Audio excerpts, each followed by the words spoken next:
Hi, my name is Mike, and I'm a noob. So, I really didn't know that this was going to be a 2-hour panel. I'm going to encourage everybody else to try and participate so that I can fill the gaps and then explain to my wife why I'm not giving her a call in an hour. You know, Tom brought up some very important stuff. This actually is kind of funny. He talked about how 101 has grown. When I first came here, the first time I came here was because of Alex Rogan. And he said, hey, I'm going to introduce you to this really cool guy, Chris Hurley, who was war driving, and, you know, this was a decade ago, where we're talking about, you know, cutting edge wireless stuff was him sitting in his Ford Mustang driving around and then, you know, cussing at a reporter later because they didn't report it properly. And then Chris managed to rope me in and said, hey, I'm going to run the vendor area, so can you come help me out? And I did, and I've been here ever since. And the one thing that was has always been cool about this, as Tom leaves to go to the bathroom, is exactly what Tom said. You come here to learn. It's amazing that you can come in here and you can stand in a room or sit in a room or sit in a hallway with, you know, 5, 10, 20 people, and all of a sudden this just becomes a collective consciousness. You know, not everybody has the same level of experience as you. Not everybody has the same vision as you, or maybe not just the same perspective. But, you know, it's amazing how that can come about. That aside, Defcon is also about having a good time. It's about coming out of your shell. It's about doing things. I know that the original description of this talked about the shenanigans. And there have been shenanigans, and Defcon has grown. Defcon has grown significantly over the last, over the last decade, moving from the Lexus Park to here. I can remember when 2,000 people was a huge con. And that still meant you stood in line all the way around into the parking lot of the Lexus Park. For some of us, remembering the tent on the roof and how hot it was, and Hacker Jeopardy, and Vinyl Vanna probably very excited to be out of her clothes because it was so hot. So with that, I'm going to kind of turn it over to some of my friends to tell a couple of stories, and we're going to talk about the good times, because the coming out of your shell part really is the most important part. A lot of people come here alone. I have a friend who's here right now. He's alone and he's miserable, but it's because he's not letting himself meet people. He's not letting himself just sit down, be himself, and have a conversation with people. And it's a shame, because now he's missing out on the rest of the con, because not everybody gets it. DC 101 is important because it lets you learn. It puts you in a position where you're learning about stuff that you may not necessarily know. And it's not hands-on. It's not a workshop. That's what the villages are for. It's actually, where you can sit down and you can start to get interested in something. You attend a talk. If you were in Dave Litchfield's talk about time-based, and this was a while ago, time-based attacks on databases, unless you're Dave Litchfield or somebody at Dave Litchfield's level, you don't get it. So you're just sitting in the audience, nodding your head, going along. But hopefully it interests people enough that they're going to at least look it up and say, oh, that's what time-based means. So with that, do any of you guys want to start it off, tell stories, talk about, the fun times, talk about grass angels, maybe, or talking about any other experiences? Come on, raise your hand. I will make you, Aaron. Thank you. Alex Rogan, people.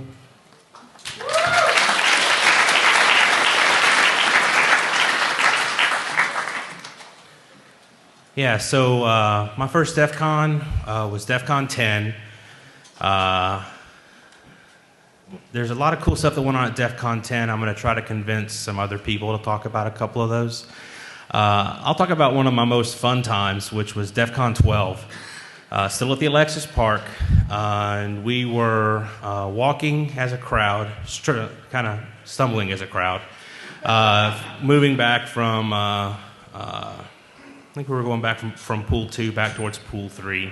I'm not sure. We had already had a few alcoholic beverages at the Irvine University, or Irvine Underground IVU party. And I was walking with my, at the time, girlfriend, now wife, Jennifer.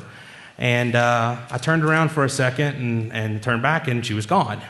And so, you know, all of my friends are there with me, and my at the time, girlfriend was not. So I was a little nervous. So I started looking around, you know, calling out for her, and couldn't find her. So I kind of turned to 360. I said, well, let me just stop here, look around. You know, maybe I'm going to track her like I'm some sort of, you know, manhunter tracker thing.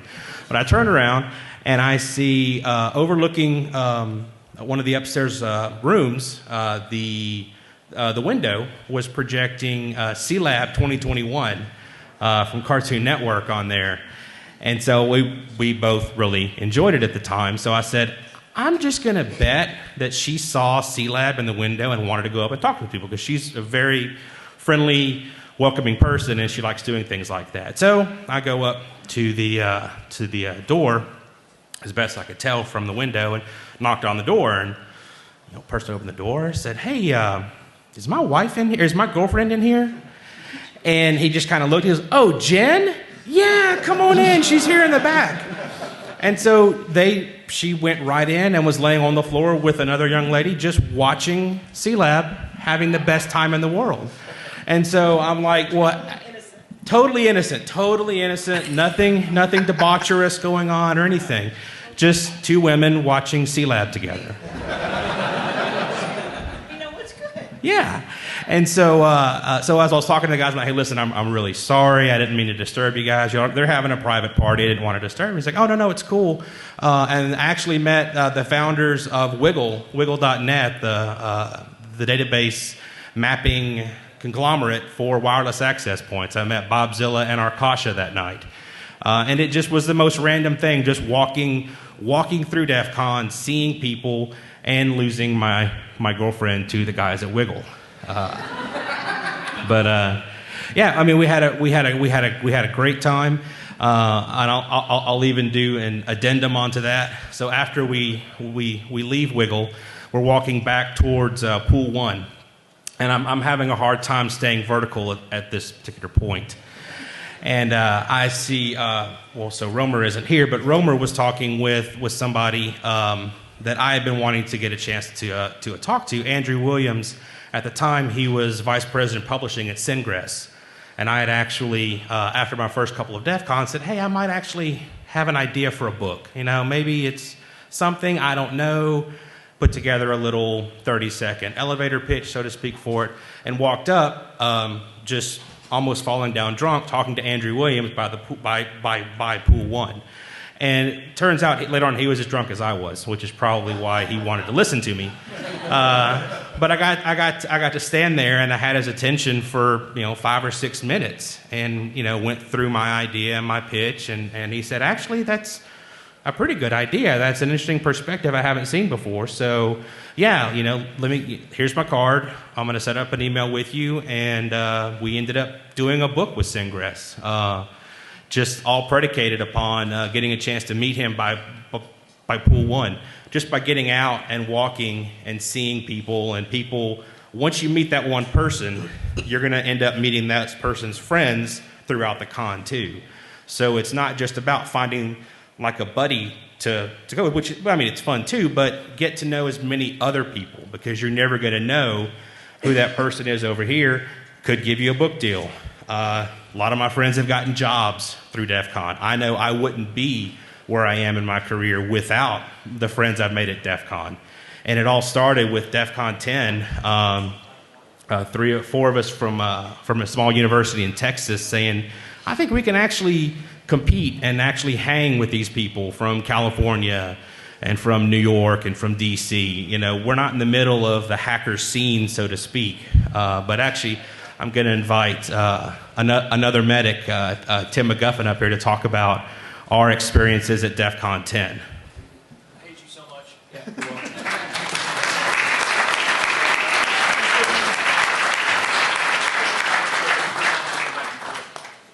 Come on up, sir. Come on. This one's better than 2 of us. So at Defcon 10, we decided that we could compete in a Hacker Jeopardy, having never seen it before. There was no videos or anything back then, and we did. Myself, Aaron, and his loving wife, Jen, the night before she got lost with Bob and Arkasha. We signed up 2 years before? 2 years before. Oh, yeah, never mind. That's Defcon 12. So we signed up as a team for Hacker Jeopardy. We got chosen, and we walked up on stage, and we had no idea what to expect. We're in this sea in a parking lot in the Alexis Park of about 1,000 people. It was hot, it was sweaty, and there were random things happening behind us. There was a scantily-clad lady that I didn't know to expect. It was very out of my element coming from conservative Texas. So we get up on stage, and we're doing quite well at Hacker Jeopardy because the questions that they're asking are low-level tech questions. That's what we do. I mean, my background's in electronics and chemistry. Aaron's is in computer science and SCADA systems, and Jen is a pop culture junkie. So it fit really well with the questions that were being asked. About halfway through the first round, we have enough points to just stop playing, and we could walk away with the win. I didn't know the rules of Hacker Jeopardy in the crowd at the time, so whenever a daily double came up, are y'all familiar with the daily doubles from the old Hacker Jeopardy? Okay, cool. So whenever the daily double came up, I wanted to spend 500 and just make a few more points to solidify our lead and call it done. Aaron, having been tipsy and drinking more than he probably should have that night, overrode my $500 bet and bet it all. Every dollar we had. So he bet it all, and then we decided the question came up, and the question was, which virus was distributed across the security-focused neophytes mailing list in March. In March of 2002 was the question. And it was just blank stares. I have no idea. Nobody in the audience had an idea. Turns out it was my party. Yeah. But that lost us all of our points. So from that point forward, we're now in last place. We're broke. And we start drinking to try to make up our points. And it just goes downhill from there because I'm not a big drinker, but I had Corona at the time, and I'm not a huge Corona fan either. So I had somebody run to the bar and pick me up a bunch of limes so I could try to mask the taste, and it was just horrible. But never trust your friends at Defcon. Yeah. I was doing my part to really catch the team up, so I was actually two-fisting them. As quickly as I could, I had a really nice screen of brown glass in front of me, or white. I forget we were probably going to Bud Light by that point. Probably so. I think we had burned through the Corona. Because we were negative at the time. We were making you drink the shit. Yeah. Well, yeah, that's fine. That's fine. So with that, and just to kind of bring the story full circle, one of the other guys that we were competing with at Defcon 10, I just ran into actually on stage at the Hacker Jeopardy trials tonight. Hacker Jeopardy was having the trials from 1 to 3. They were looking for people to get up on stage. The two guys standing beside me, G-Mark pointed it out and says, hey, y'all come on up here. Turns out we competed against Hacker Jeopardy and had the same questions still in our head where they had got it wrong and we had got it right. Still wasn't enough points. But it was TCP port math. So HTTP plus FTP divided by, and the answer was 31337. They got 31336 because they were off by a port. But come full circle, here we are 12 years later, 13 years later, and still meet the same guys, still reminisce about the same things. It was a much smaller community back then, much closer knit. Now, I thought you were going to tell the story about pissing off everybody in DC forums. Actually, most of the let's see, one of the admins and 2 or 3 of the moderators at DC forums pretty much hated your guts. So the original war driving contest for Defcon 10 was the first one. Hold on a second.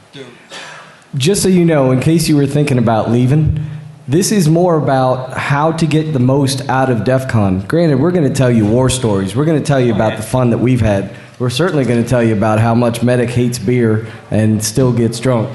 But this is also how to get the most out of it, because the common theme is, if you don't allow yourself to open up, if you do not engage, you are not getting the most out of your $220. We're just people. I'm nobody special. I'm just a guy. That's what I charged you in the back of the line for the badge. I was going to say $420, and if you meet me, I'll give you a real badge. Did you say $420? I heard. Go ahead. I heard $420. Yeah. So so back to the story that he was alluding to for Defcon 10 is the rules for the war driving contest were you had to turn in your logs in YScan format. There was only there were 2 tools that put out YScan format at the time. YScan, which was written for BSD, and NetStumbler, written for Windows. I wanted to use Kismet. So I started asking the questions on the forums, hey, what about other alternative formats? And they just posted the rules, you must use Y-scan format. Okay, thanks, that's not very helpful, guy. Come on, I mean, what other formats can we turn this in? How is your scoring going to work? And it was here are the rules. That was a subtle hint to me at the time that if it's not written down in the rules, it's legit. So if you can find a way to still follow those rules and bypass them, you can win. Renderman found that out a couple years later, whenever he was disqualified from the wireless contest for running fake AP. It was 500 unique access points. They didn't say they had to be real, so he launched fake AP on one interface, launched Kismet on the other interface, logged his 500, handed his laptop over, was disqualified. But getting around those rules, so I ended up, so I took the argument from that to, from the forums to IRC with Romer, and he basically said, look, these are the rules. And Russ. And Russ. These are the rules, this is the way it's supposed to work. Chris's avatar on the forums is a big middle finger, and it has been since Defcon 10, whenever I started the argument with him and he told me to fuck off. So I wrote a script to do Y-scan, or Kismet to Y-scan format. I went ahead, I wrote it one in VB script, will run in Perl, and just made it available, put it out there, and then we showed up the day of the war driving contest, and there were almost all of the teams were using Kismet and my scripts to beat me at my own game. If I would have kept my mouth shut, used my own scripts for myself, used Kismet, picked up all the hidden SSIDs, we would have owned it. But the top 3 teams used my scripts to score and to compete against me using the tool set that I had put out there and made public. So if you've got something secret for winning contests, keep it secret until after the contest is over with. Or if you're really big into the sharing economy, you can definitely do what Tim did. And it was kind of one of those things, I don't think the war driving competition would have been successful if people would have been limited to only those people that were BSD enough to run the Y-scan app, or as anybody that's run, NestNumber before. It's a great program, but you're not going to find anybody trying to hide their stuff. So if there hadn't have been 15 teams there competing in Kismet, and there was a lot of media, that was the first year of the wireless war driving competition. I think there were 2 or 3 media outlets there at DC 10. There were probably 10 there at DC 11 because of the popularity of the contest. And I think because people were able to find more. I mean, it's way more fun winning with, at the time, 1,600 access points than winning with 70 access points. .NET Magazine did a write-up on Aaron and I after that contest, just because of the history and what we had done. And we weren't anybody. We were just podunk rednecks from Texas. So find whatever's new and upcoming. So right now the SCADA Village is new this year. You can bet next year there's probably going to be contests focused around the SCADA Village. If you're into SCADA or you have anything associated with it, get in there and get involved with them. Get involved at the ground floor, because whenever it blows up to be a big thing, you can be part of that big thing. Yeah. Thanks. I think we've done enough.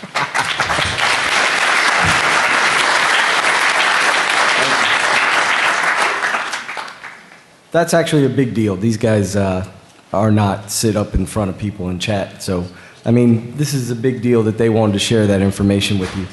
One of the things that Medic and Alex Morgan talked about was contests. And Roots is up the hall, right? Way up there. And yet they're doing a social engineering contest here in the hallways, trying to do their own contests, learning how to pick locks, learning about cryptography, a whole bunch of other stuff. And it seems kind of silly. But the one thing that they do that most of you in this room probably don't do is involve a stranger that can help you out. It's actually kind of interesting. It's kind of fun watching the kids because they just don't know each other. And then all of a sudden, I watched one little girl sit down with the lock pick set and another little girl show her how to use the rake. I mean, fascinating, right? And for those of you that already know how to use a rake, it's not really that fascinating, but it's fascinating that just a complete stranger came over and said, hey, do this. So think about that. You want to be able to get involved. You want to be able to participate. You want to be able to do these things. And the more people that you talk to, the more that you're going to get to know people, the more that you're going to meet, interesting people. Viking is a friend of mine. And he's a friend of mine because of Defcon.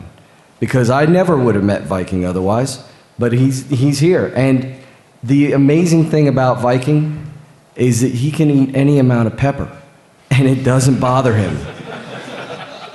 Anyway, I'm going to let him come up here and tell you some stories about being here at Defcon.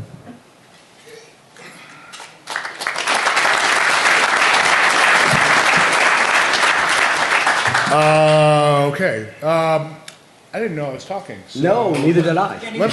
let me just say to my employer, please don't fire me. I didn't know that this was happening. None of this is endorsed by my employer, and I'm not going to talk about anything that I do at work. That being said, so I came here for Defcon 16 was my first con. Didn't know anybody, and kind of walked in and had a terrible time. Didn't really go out, didn't really get involved. And then Romer and I happened to meet up for work. Came back the next year and he's like, hey, why don't you come hang out? Let's go and do some stuff. And, I'll get you into the cool parties and, I'll introduce you to some people. And that's how I kind of ended up knowing Wiseacre and all these guys that are up here talking. And, but the really cool thing for me was, I went from being a nobody to having a group of friends, right? And what Chris did for me, what Romer did for me was, he got me, he showed me around, he got me introduced to some people and, kind of got me to a point where I could get things done a little bit easier at Defcon. And, I could get into some of the parties and I could know some of the people and I could hang out. But, what I've tried to do in the last couple of years is kind of pay that back, right? So you come to DEF CON, you learn something. I guess my point would be you need to kind of pay it back to the other people. So now I've got some friends that I drag around. I'm like, hey, I know these guys. Let me come introduce you, right? And so my advice to you is try and expand that circle. If you've got some friends, introduce them to other people. Get them talking to other people, right? Because now your circle gets bigger. And I'll tell you that in what I do for work, occasionally I'm not the smartest guy in the room or on IRC, and I'll have questions.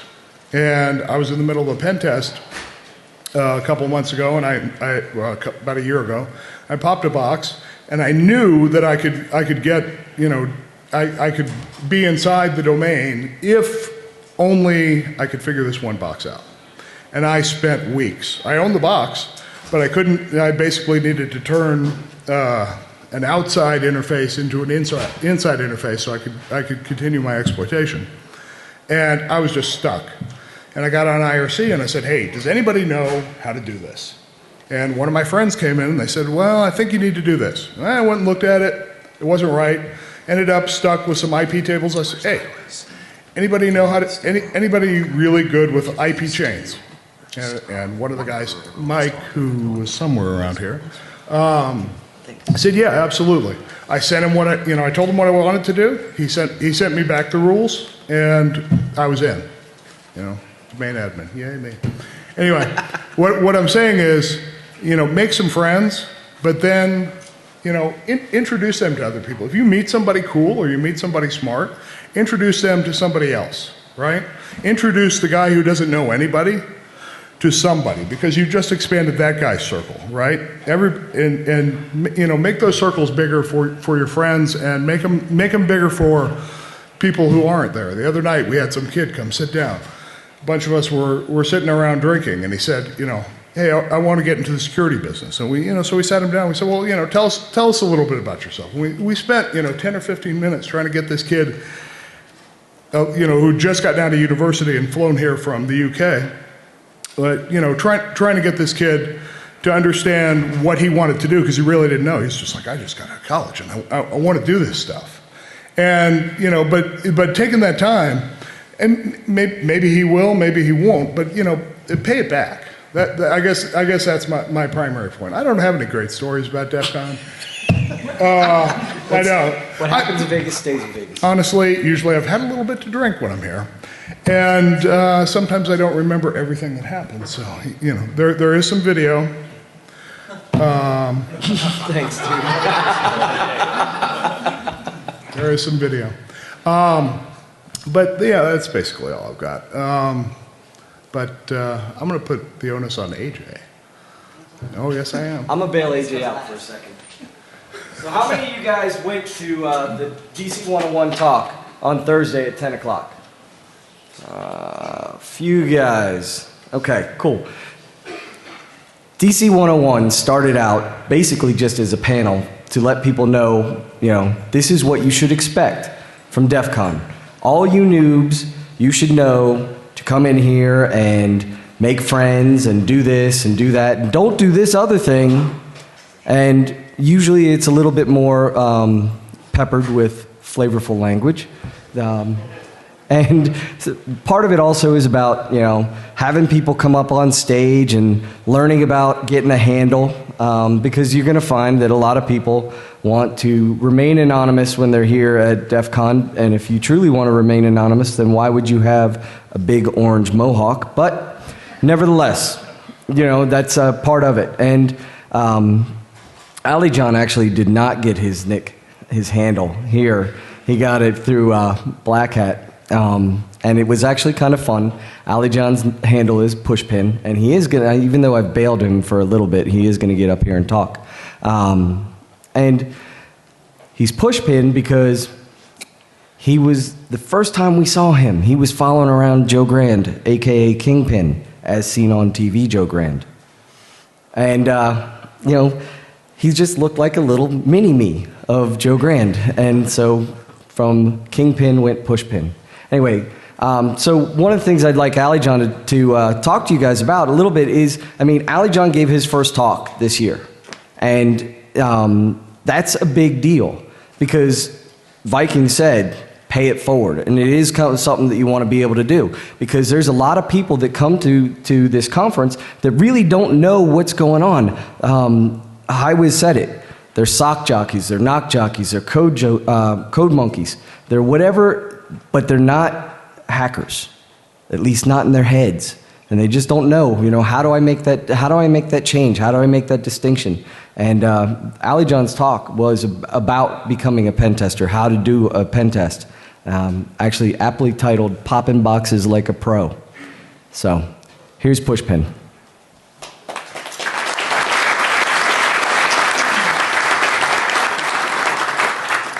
Thank you. All right, I took notes while they were talking, and I'll just start with Defcon 16. I came out here with UAT, who's obviously a vendor, and we competed in Lost's Mystery Challenge. It took up the entire conference, and it is so complex and complicated that it involved crypto, it involved different languages, it involved working with papers, and just the most complicated thing you could imagine. And our team of maybe 6 or 7 people, we didn't have that knowledge. We knew a little bit of crypto, or we knew how to pop a box, but we didn't know Korean. Or, we didn't know how to do this one thing. So that competition forced all of us to go to almost every part of this conference and gain knowledge to finish this competition. And for 2 years, I think we won. Every now and again. But it was fun. After that, I graduated. Russ, who is obviously very involved here, was one of our professors. I was sitting in the lab, and I'm like, I can't find a job anywhere. He's like, oh, hey, toss me your resume. A month later, I skipped all of the painful, hard, horrible work that we all have to do. The IT support help desk, the sysadmin, the network admin. I just jumped all of it. And I am now part of this insanely skilled team of people that I am nowhere near in skill set. He's selling himself short. Sure. But from then to today, I cannot believe where I am. I've worked for 2 government agencies. I have co-authored a book, again, thanks to Russ and Evil Rob. I now work at PlayStation. It's astonishing. Some days I walk into work and I just stop and I'm like, whoa. I would not be here today if it wasn't for Russ, if it wasn't for Highwiz, if it wasn't for Chris, who's now my boss, I worked with Mike. I worked with a lot of people here. And I don't know what my life would be like if I didn't come to Defcon. So, Thanks, dude. does that work? Yeah, thanks.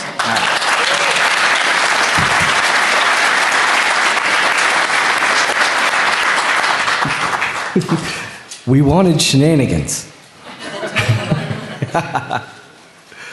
Talk about what? Shirt. Oh my God. Okay. Yes. Okay. Fun story. First thing, before I forget, you're going to see up here on either side of the podium all of these faces. This is part of the Faces of Defcon. The Faces of Defcon kind of started by Art Yeti, and if you have not been in the contest to see his art, you have to go. I mean, at the very least, you have to see what he puts into this work. Eddie is a pen tester, and he's a brilliant artist as well. But the Faces of Defcon are kind of the history of Defcon as well.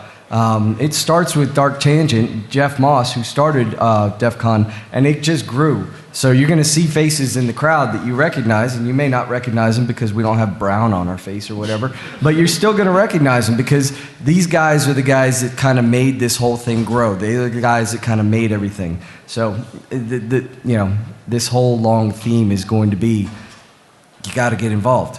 And actually, part of what Ali John just said about telling about the shirt, when Ali John first started coming, we used to have a little tradition on Tuesday before Defcon, going to Gonzales y Gonzales over in New York, and having dinner. And as we were going down, the year previous, the guys traded a shirt with Joe Grand, with one of the guys that flips the little escorts girls direct to you cards, and his shirt was disgusting. But Joe thought it was so funny, he actually wore it for his talk the next day. So the next year we decided, we're going to do it again. Of course, Ali John being there, the year that he had earned the Pushpin nickname, we were going to get one for him too. And it was a little bit tougher that year because these guys only get one shirt. And, now they get multiple shirts, and some of them even get these flashing signs. And sometimes they don't even have to have the shirts. They just sit there flipping the cards at you. And so we had to pay. And we put it on Ali John, and oh my God, you would have thought we were pouring acid on him. Because it was yucky. It was sweaty and dirty. I mean, it was almost like this guy was sleeping in it. So, but it kind of, he may have been sleeping in it. And, but Ali John was a good sport, and he actually wore the shirt and wore it to dinner and wore it back to his hotel room and then promptly showered for an hour and a half in scalding water. It's part of the fun that we have. The cool thing about this conference is, first of all, it's over a weekend. So you don't have to worry about, am I going to be having to get up? Am I going to have to work giving me a call? Most people don't have to worry about that. It's over a weekend, and it gives you an opportunity to actually do a little bit more. It gives you an opportunity to hang loose because there's all the events during the day, and then there's all the events at night. And one of the things that Viking brought up is parties. Defcon used to be basically 8 hours of conference and 16 hours of parties. It's kind of morphed a little bit, it's not quite 16 hours. And, we've extended the talks a little bit longer, so there's a little partying that overlaps. And you'll see even that when the noob speakers are giving a talk, the speaker goons will run up, give them a shot, help them calm down, help them relax. And it is kind of fun. So it's a fun environment, an opportunity for you to come in and, relax. And the parties are cool, but you don't always get invited to the parties, especially if you don't know the 303 Mafia. Then you're not going to their cool party, which is happening tonight. Suck it, I'm going. And I'm, 303 by proxy because of people that I know, and it's actually kind of cool. And I talk about the 303 Mafia, but they are a tight-knit group of friends who are very proud of their area code, and they're also very proud of the stuff that they do. And they come in and they actually make a significant portion of this Defcon happen. So, getting to know people. Do not try to get in the party by saying you know pyro. Because Everybody says they know Pyro, and Pyro's favorite story, he told it on Thursday, is about the guy who came up in line and said, hey, I want to go in the party. And they said, well, who invited you? And the guy said, Pyro. And then started defending Pyro to Pyro. It doesn't really work that way. But, so again, this is what brings you along, because, if you ever met Pyro, you go, huh. He's a cool guy. He's fun to hang out with. You would not know the stuff that he knows, the math that he does in his head. He is a brilliant guy. And you certainly wouldn't know that just by watching him walking down the hall. But because I've gotten to know him, I now know some of the cool stuff that he does. And he actually is a really smart guy. So, now I'd like to open it up to any of you guys, because I know a bunch of you are getting a little bit bored. And you might have some questions, especially since apparently we've got an hour and a half more to go. And you might have some questions. You might want to know, what's going on? How do I get a handle? Or anything. Is there anybody? Come on, we've got microphones. You over there, sir, not even close to a microphone. What's going on, and how do I get a handle? You are helpful, sir, and I wish I had a beer for you. Actually, so there are lots of things that are going on. A lot of them are printed in the schedule. A lot of that stuff, what's that? Oh yeah, come on up here. We'll actually give you a handle, Mr. Helper. Yeah. Also reminded me, I can't break his hand. Oh, okay. Oh, nice. Hey, I also got good news. Apparently there's nothing scheduled after this, so, if you guys run out of questions and I start to lose my voice, it'll be okay. So again, a lot of the stuff is printed, and then a lot of the stuff you're going to find out by just word of mouth. So, here's what we're going to do. I'm going to have you stand over here, and you're going to tell me 5 things about yourself. 5 things that you think are important to yourself. It could be 5 things that people don't know about you. Does anybody in here know him? No. Oh, this is even better. This just proves my point. He's a So.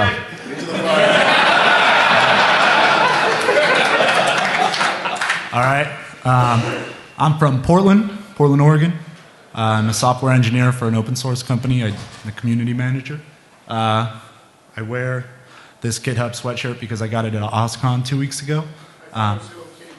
It's similar. That one's at home. It's a nighttime sweatshirt. I don't know. That's pretty much it. Yeah. I'm a smart ass.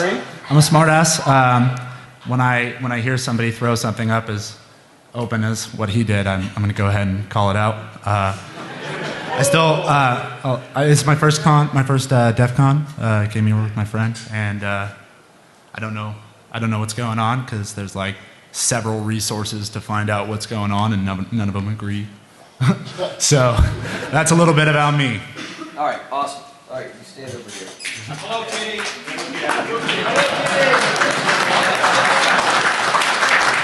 Cheshire Cat. All right, Cheshire Cat is close. Hello Kitty is too many syllables. Curious Kitty, too many syllables. But this, I'm liking where this is heading. Cat's ass. Wait a second, what? TMI.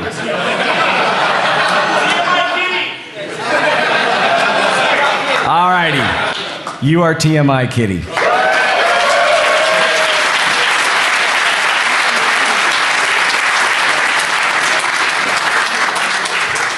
What that means, /Nick, TMI Kitty.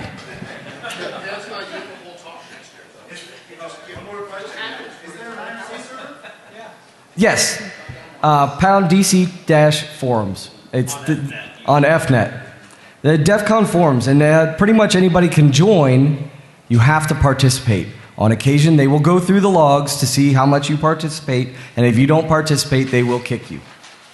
And then you join again and say, hey, it's TMI Kitty, and I have a question about next year's party schedule. And then you'll get just as much crap in the channel, but you'll have a good time. And it actually is pretty cool because the people that are in the Defcon forums channel do a lot of participation. Be prepared for a lot of drama, but be prepared also for understanding exactly what's going to be going on. And they can point you to things and introduce you to things. There was a Defcon forums party last night. I did not go. I was at a different party. So, who's next? You, sir. I want to give a shout out to a goon from over a decade ago. Priest grabbed my daughter out of the audience at age roughly 15. I don't know if she's 15 or 16 yet, and had her play Spot the Fed. First of all, she got one. That was pretty cool. But he got her hooked on communicating, the same thing you just heard. And he asked her, what are you going to go do with your life? What do you want to go do? Things like that. He's talked to her half dozen times since, here, basically, and convinced her to go to college. That's what it's about.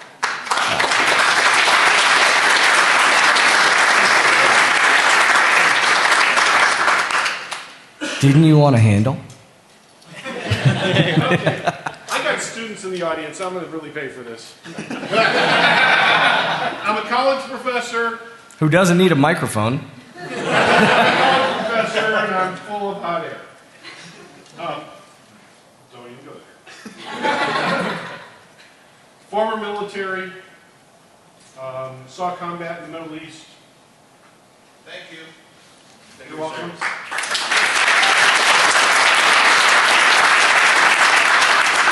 Married, and I'm going to pay for this. I like cats.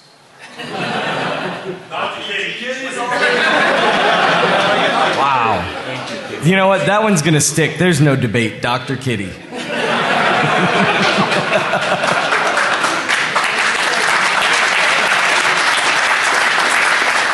Now, part of this is fun, right? We're talking about, getting your handle. And when you get your nickname, everybody wants to start out with a badass nickname, right? I want to be Siphon, or I want to be Revolver. And it doesn't work that way, because not everybody can be, badass elite hacksaw. First of all, IRC only takes 8 characters. And second of all, it's a lot more fun when you've got something that you have now earned. I'm going to tell you about the guy who's my second. By the way, I am in charge of the vendor area. If you like it, awesome, come up and tell me. If you don't like it, awesome, come up and tell me, and I will remind you that I make the decisions. But I am interested in your opinions. Because the vendor area, I'm going to get distracted, and then we're going to go back to picking on people. The vendor area is designed to give people something tangible, something that they can take with them from here, whether it's a t-shirt or whether it is an idea. We try and make sure that everybody that's there is involved in the community. So you'll see a mix of homegrown artists, and you're going to see a mix also of corporate vendors like Pony Express and Rapid 7. Pony Express started here before they were corporate. Kind of cool, right? And they've been a vendor ever since, and they give back to the community. The same thing with Rapid 7. Even though they're the big corporate shill, they still have an awesome tool. It's still community supported, and it's still it works. So, with that in mind, I have a second who is right now running the area, and his nickname is Wad. And he had a couple other nicknames that he liked. I think one of them may have been Ace. Yeah. But Danny and I were working together, and he'll kill me for telling this story, but Danny and I were working together we were giving a demo. Chris was also working with us. And Danny's job was to type a password in to a demonstration workstation. It was Windows XP. And we just said, type password. That's all we want is password. It's not connected to anything, and we're going to hack it. Let's make it easy on ourselves. That way the demo works. And so he typed it. And we walked away, and we came back a few minutes later, and we're like, okay, it's time to test it. Go ahead and log into that box. Types password. Doesn't work. Types password again. Doesn't work. We're like, crap, we're giving this demo in 30 minutes, and we're going to have to hack this box just so that we can give this demo. the guy that was our team lead comes in from across the hall and he says, "What's the problem?" "Danny, something's wrong with the password." The guy walks over. The first try, he types PASSWOD.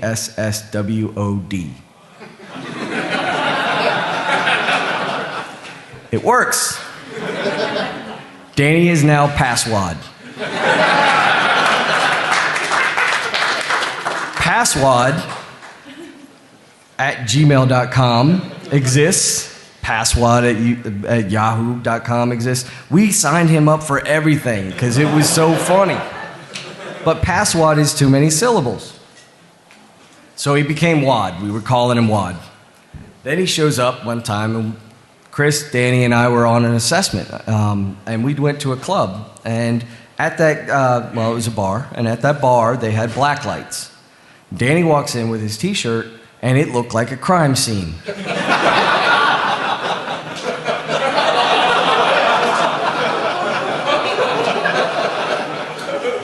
It was not luminol. And as it turns out, Tide, when it is not thoroughly rinsed, will glow under blacklight. However, that was his Wad shirt, and now he is Wad. All right. Who wants to get another handle? I know that I can drag this out for at least another 10 minutes. You, sir. I have a question. Oh, a question instead? Yeah, I have a question and I want to get an answer. Okay. So, let's get it over with. So, can anyone hear me? Yeah. Perfect. Okay, so I don't have to go for it. First question. How do you change your handle if you're not satisfied with it? Like not right away, but over time, how can you do it? Well, I will tell you that Danny has tried to change his handle. I've known Danny since 2001.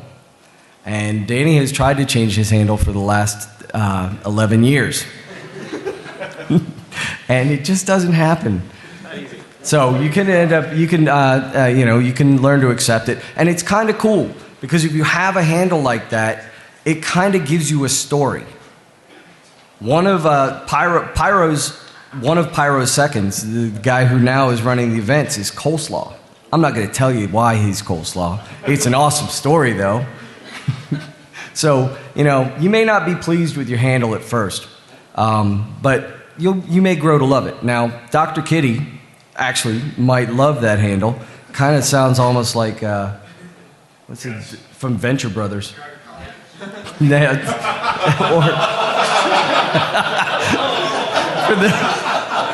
those of you who didn't hear, Viking. Gynecologist, yes.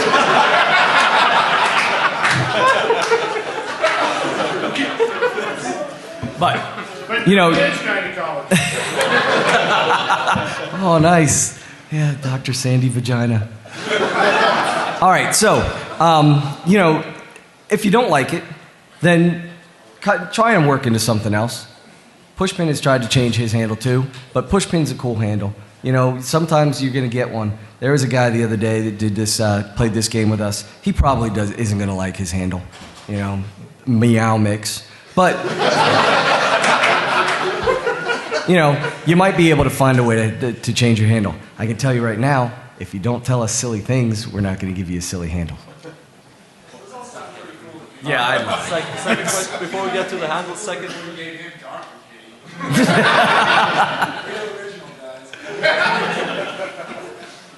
we get to the handle, second question. How do you get an Uber badge? Uber badge. So, Uber badge, actually, this is kind of cool. Ali John was talking about contests. Now, not every contest gets an Uber badge. A lot of the decision-making is made later.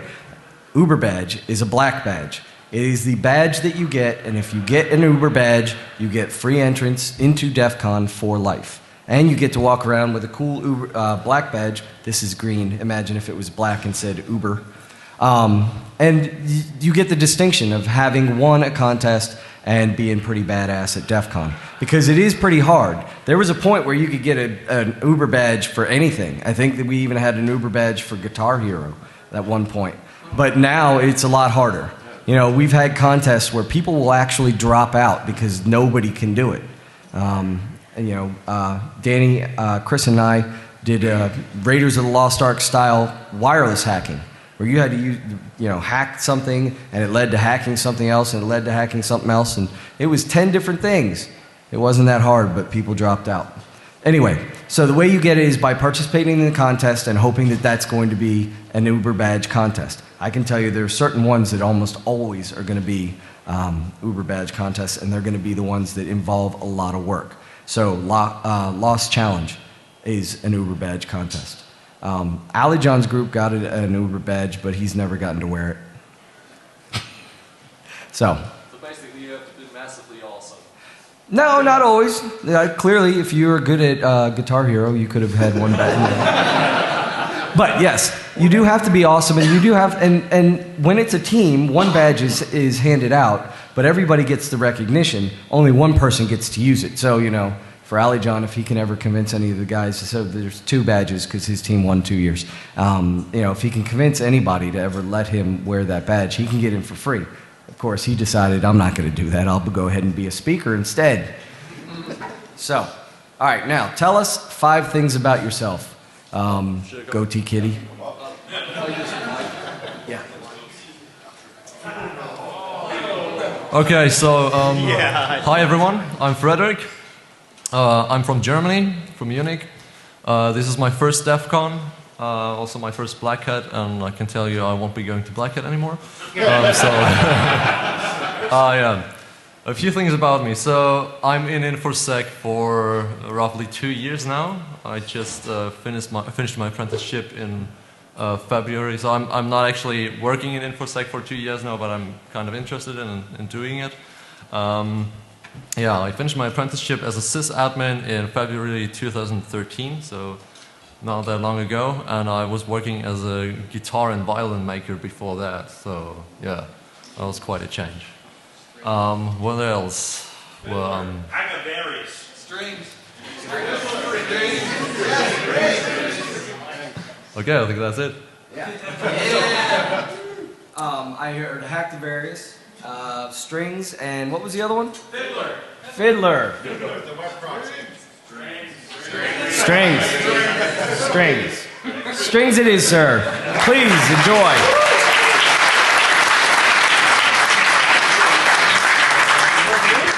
You should definitely not be ashamed of strings. Now you've got a fun story. A lot of people ask me, how did you get into InfoSec? I used to sell beer, wine, and liquor. Not an easy transition. I can tell you that my ex-wife did not like that job. So I got into computers as a result of that. It has nothing to do with my handle Wiseacre. It simply is I used to sell beer, wine, and liquor, and that's what led me to get into computers. So, all right. I believe there was one other audience. Yes, you, sir. Yeah. So I have got a question, and if you guys want to give me a handle, you're certainly welcome to. Okay, well, you know, the handle is optional. If you came on Thursday, the handle is not optional. However, the question is. Oh, so you got to see that. So my question would be, I'm currently a software developer. I squash bugs for a living. However, I am more interested, or I have a interest in the Internet of Things, and how do you get started with hardware fuzzing, that sort of thing, because that's completely different entire universe to what I currently do. Sure. Hardware Hacking Village. You know, I would like to be able to say something funny about that.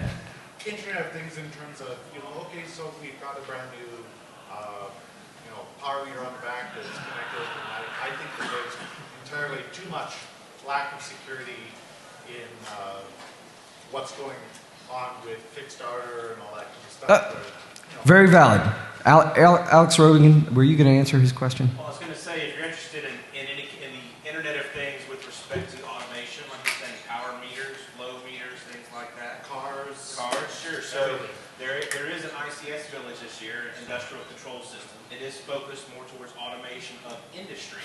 However, they have a lot of the similar characteristics, to where you have an underpowered piece of hardware that's essential to operation. That doesn't have enough potential to actually run securely, and it was never designed to be run securely. somebody needs it from across the globe, they slap a cell modem on it, give it a public IP, and they leave it out there. Yeah. So actually the ISIS village does have a lot of different areas where you can actually test against some of these pieces of hardware and learn how some of the secure coding practices work for those things as well. May not be exactly what you're looking for, but I guarantee you there's a lot of like-minded folks in there. Chances are, if you were to do a Google search on, how do I do this? One of the people that that has written about it is here this weekend. So don't be afraid, if it's published, ask the author. Send an email. There's a reason that those people publish. It's not, just because they want to share with the world how smart they are. They also want to be able to distribute that knowledge. There are still some people that want to help, want to pay it forward. You might think that it's like you're at Defcon and people are going to prank you. I took a guy to lunch the other day. I got a diamond card, so I said, hey, let's go skip the line. I had to leave, so he got to eat by himself. Actually, he was with his friends. But, nevertheless, he was the third person in line that I had to talk to convince them, why don't you walk to the front of the line with me? Don't be afraid to do that, because chances are you're going to find somebody that really does want to help you. Yeah, I was just going to say, a couple of years ago, you remember Dan Kaminsky did the huge DNS talk, and everybody was really spun up about it, right? I didn't know Kaminsky, but I saw him at the bar the day before he gave his talk. And everybody knew that it was going to be big, and it might have been big for the people that I was working for at the time. So I grabbed him, pulled him off to the side, and said, what are you talking about? And he talked to me for like 30 minutes. So I knew what he was going to drop before he even gave his talk. If you just walk up and talk to people, everybody here is approachable or should be, right? If they're not, they're douchebags. And fuck them if they're not, right? So... And, other people have said it, but if you hear people that are talking about cool shit, if you walk up and buy them a beer and say, hey, I like what you're saying, can I hang out a little bit or I have a question?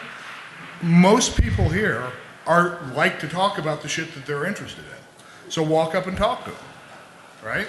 Find them, ambush them at the bar. And I'll take that time. Why not? Okay, in all fairness to Viking, if you ever see Dan Kaminsky drinking, he will talk to you. But my point is, he talked to me the day before he gave his talk, right? So I had a little insider knowledge, only because I walked up and spoke to him. All right, come on up here and give us 5 things. Wow, those are, it's like, where do the pants end and the legs start? So apparently I'm pasty.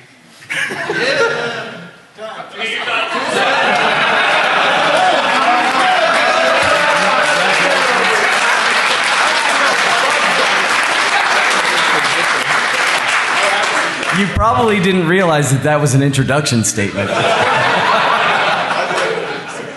You, sir, with the hat. Yeah, go ahead. I was going to say, I'd like to object because I'm pasties. Pasties. But that's different from pasty. He's just one. Too close. Too close. No. Completely different. Show us your pasties. Please, come on. This is actually fun. He's going to tell the story. Come up here and sit down. All right, so I was given my handle at the first year of Defcon that I went to. It was Defcon 17.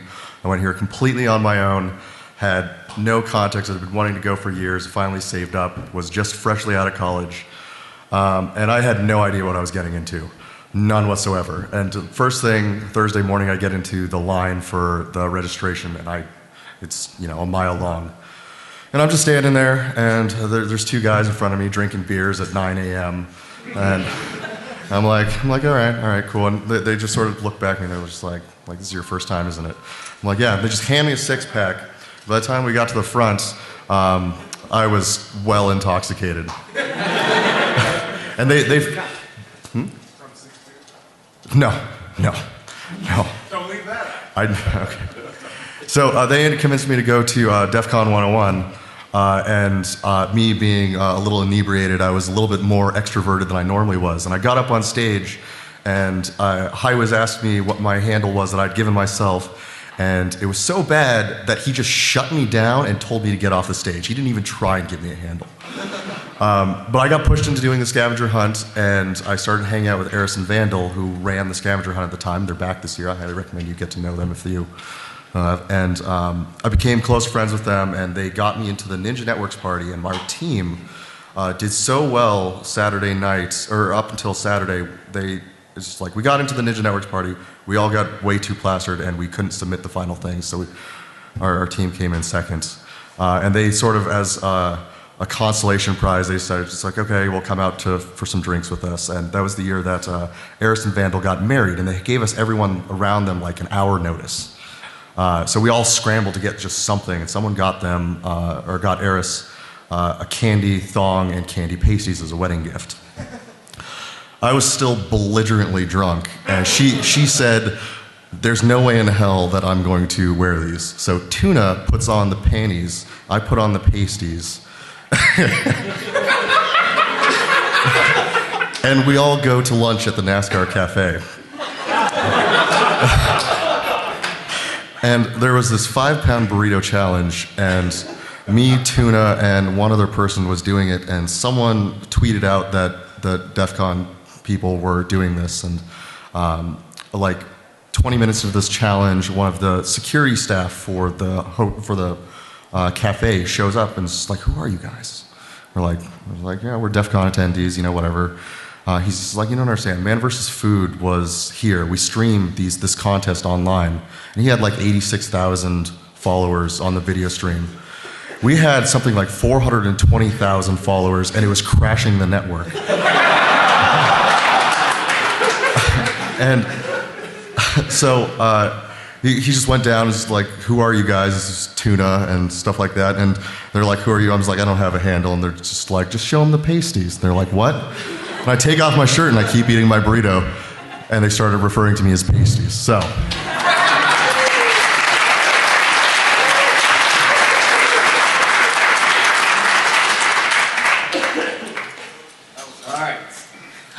All right, before we get to you, does anybody have any other questions? He said, "Well, this is fun." All right, All right, come on over to the mic. That way I don't have to, the faster you get to the mic, the front of the line you're in. You in the orange, you had a question. You also had a question. Come on up. All right, go ahead.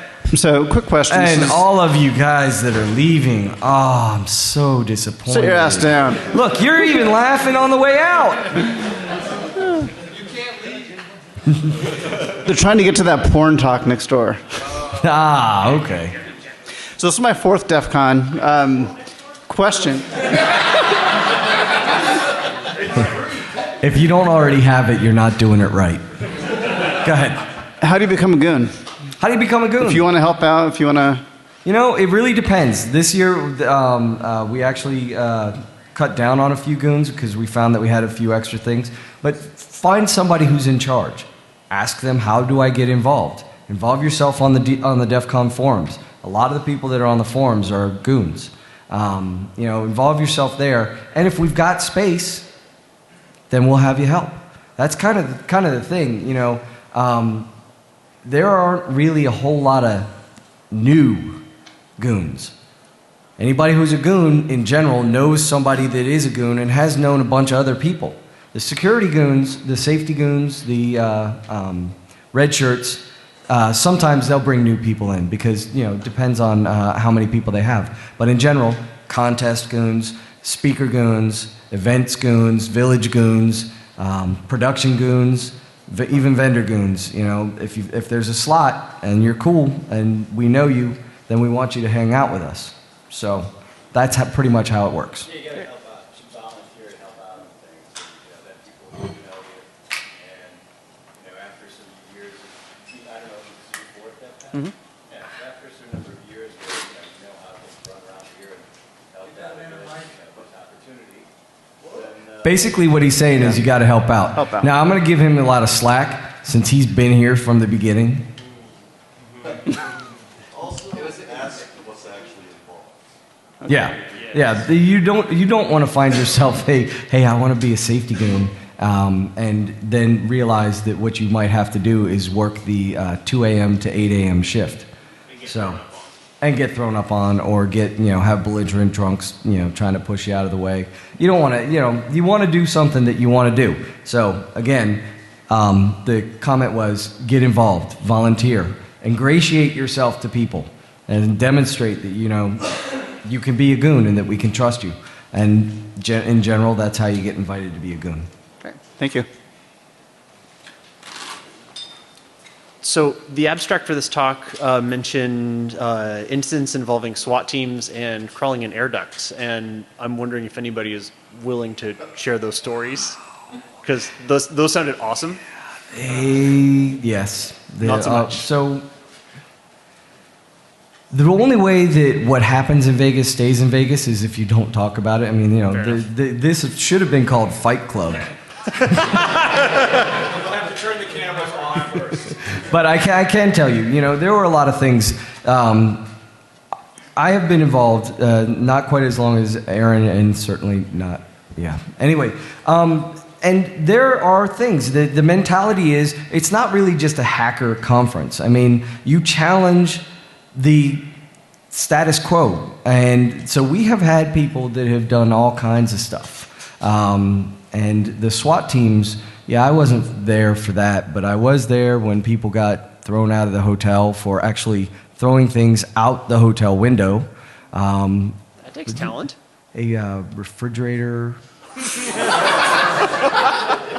Parking the golf cart in the Alexis Park pool.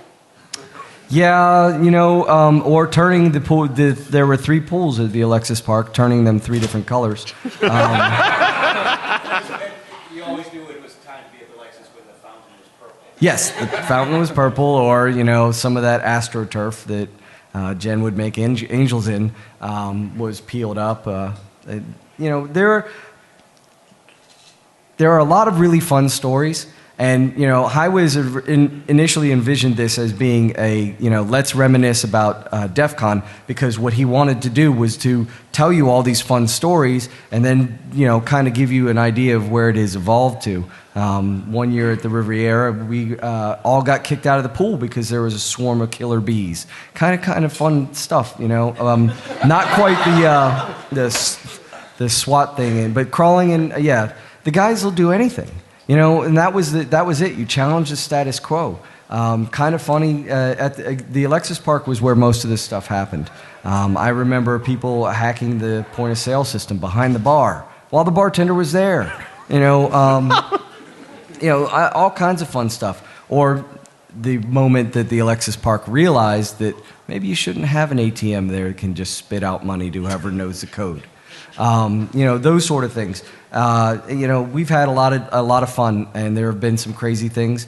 And if you really want some fun stories, participate in the scavenger hunt and talk to Civiac. What was the handle? What's that? What was the handle? Civiac. It's his birthday. It's his birthday today. His birthday, yeah. It truly is his birthday. So if you find him, wish him a happy birthday, give him a hug, and ask him to tell you some stories. Civiac's a lot of fun. Civiac has shown up in life vests from airplanes and all kinds of stuff. Yeah. So. It used to be a problem at the Alexis Park. People like to get up on the roof. It's only a 2-story facility there. And was it just 2, wasn't it? Yeah, just 2. Big stories, yeah. So people like to get on the roof, and usually it was pretty innocuous. Maybe they would throw like ping pong balls or something. I believe somebody did a beer bong off the roof. Whoa. Actually. Yeah, and that's a 3-story beer bong. Because it was up, and then they were at the pool, which was good for them because they needed it. A skimmer. They needed a skimmer after that. So the people on the roof going through access doors they shouldn't go through, just to find out. The Alexis Park had an extensive, they're not like tunnels, but there's basically ways to get around the convention space that only the employees knew. And then the goons knew, and then anybody that could open the doors that they never kept locked could do. And so it was pretty routine to try to find your quickest way through to get between talk to talk, or get up all places like the roof or things like that. Yeah, it's been as DEF CON has grown and people like myself are approaching 50. It does make it, all of a sudden the appeal of, I might actually fall through this. All of a sudden the appeal is a little bit lost. It's lost some of its luster. But yeah, we can talk about some stories afterwards. Cool. Okay. Did you have another question? No. Okay, cool. Fair enough. All right, but I do not have a handle either, so. Okay, well, you're not bumping handles? the line, buddy. Huh? All right. Hold on. All right, so let's go ahead. This gentleman in the fancy haberdashery hat is going to introduce himself, probably not as I am pasty, and try and get himself a handle. Okay, so 5 things about myself? 5 things. Okay, all right. First thing is this is my second DEF CON, I guess. That's a really shitty thing. I guess I am, I've been trying to get a handle for a while. I can never come up with a creative one, unfortunately. I've gone by a couple. Let's see here. Speaking of getting on roofs, I own a mag stripe reed writer because I like drinking beer on the roof. I saw this up in the room, and I was like, hey, they're giving out handles, and I had had enough beer, so I thought it was a good idea to immediately sprint down here and try and do this. But I tried to buy a handle on the way to trade you a handle for a handle, but they don't sell them in the store, unfortunately. And I'm probably going to stop rambling and let you get back so to your far thing. you haven't really told us anything About myself? Oh, okay. Rambles.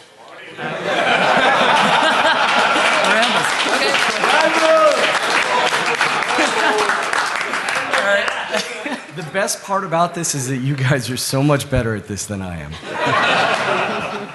Rambles, go ahead. / Nick Rambles. Really? You're going to come up with a cat shirt? Yes. Yes. All right, go ahead. Yes, I am. My question is, I saw a talk at Black Hat that scared the crap out of me. And while I was sitting and listening to the talk, I started to thinking of mitigations for the talk. And I'm wondering if I'm able to come up with mitigations and would like to submit them to share them with other people. What's the best way of keeping my professional life isolated from my presentation life, so to speak? Yeah. Hey, I'm at the right spot for a solution. Yeah. There are a lot of different ways, but the easiest way is to, truly distinguish yourself, You could be passwad@gmail.com. It's no longer being used. You can, realistically, what you want to do is be able to get, most companies have some sort of bug submission or and a lot of companies, you might even consider this, bug bounties. And there are different ways that you can disclose this in a reasonable way. It's certainly helpful.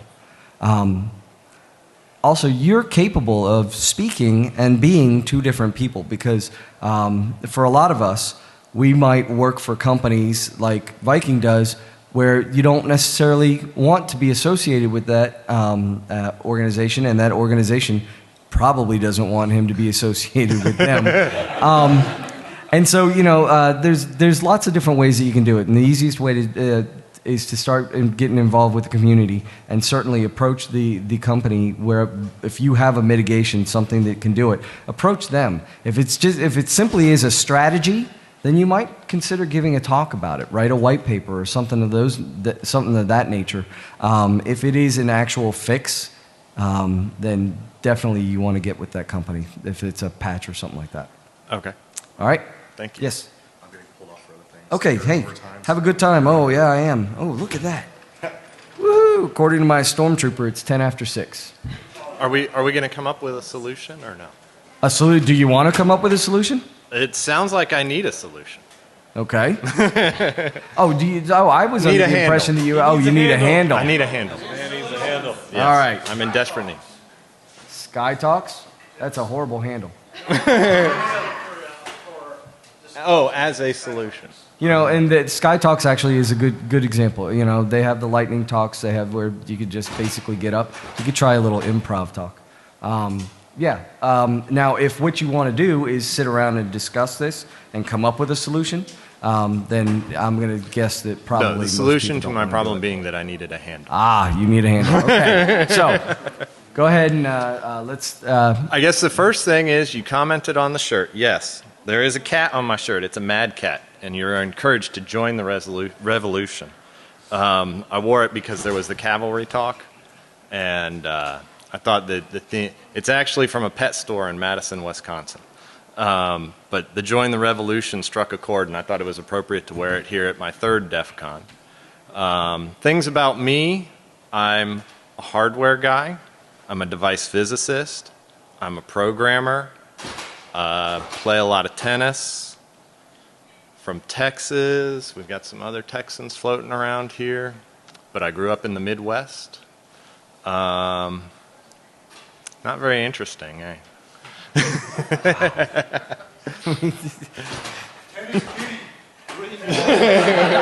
What's that? Tennis kitty, yeah. No, we're not going to do that. Green balls. Green balls. Fuzzy green balls, no less. Well, you know what? You are green bees. Green balls, and you are GB. We're going to call you GB for short. GB? Very good. Green Very balls. All right, Mr. Orange, you wanted a handle. And we're going to do one more, and then I'm going to go ahead and wrap this up. I will be happy to answer questions afterwards, though. So I grew up hanging out a lot at Lawrence Berkeley Laboratory, and just my dad was an engineer there. Ended up sort of getting into the family profession myself. Do hardware or learned hardware and embedded systems, and always done sort of software and sysadmin on the side. A cyclist, met another one who talked about growing up as kids of people in the national labs as beam brats. And let's see, what else about me? 10 speed sounds good. Now, Berkeley is where they don't have lawnmowers. They have goats. Come on, lab rat is good too. I am happy with 10 speed, and 10 speed is a good story. Has a good story behind it. So we're going to go with 10 speed. Thank you. All right.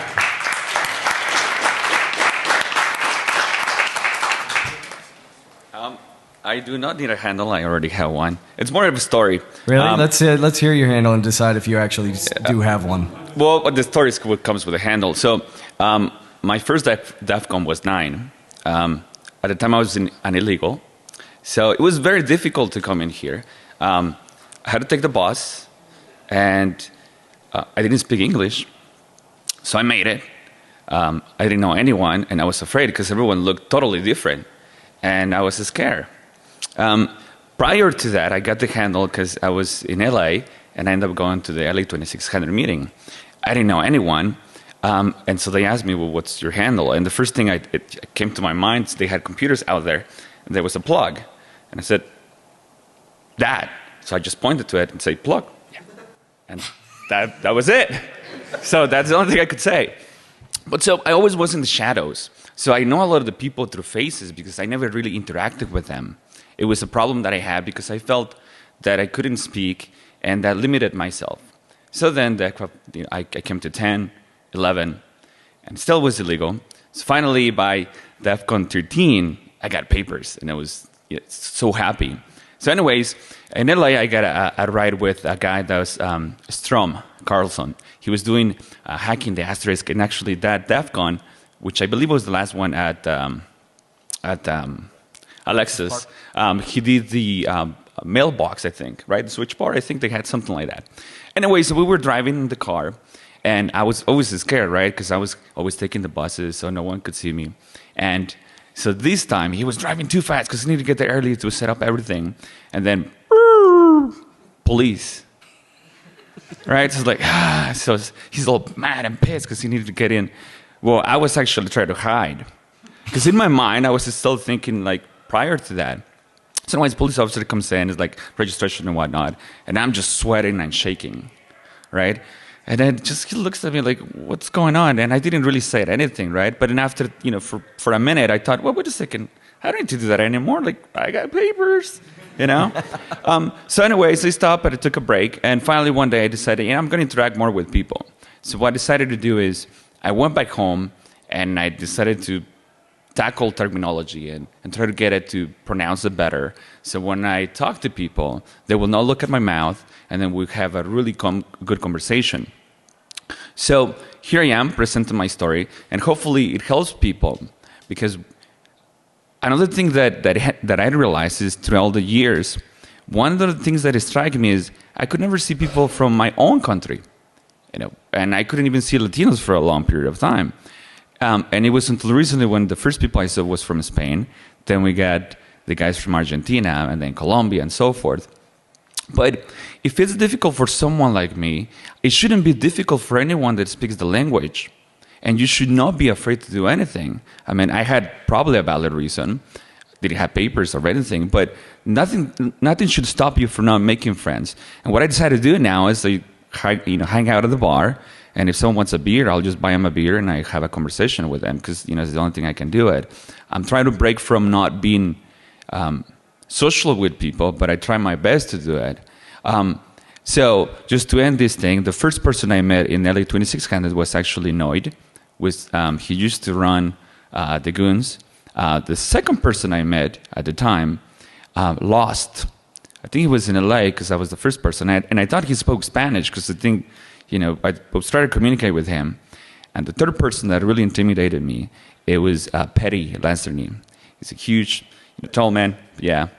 So I was really freaked out because he looked like a punk rocker and stuff. And I just, I thought, oh my God, this is going to be scary. So you can meet a lot of great people. Do interact with them. It's always fun. And, I'm glad that I, became part of this culture. It's been life-changing for me. I've now worked in security. I do the things that I really like. And I've learned a lot of the stuff from the people that I met through these, conferences. So that's it. Thank you very much, All Plug. right.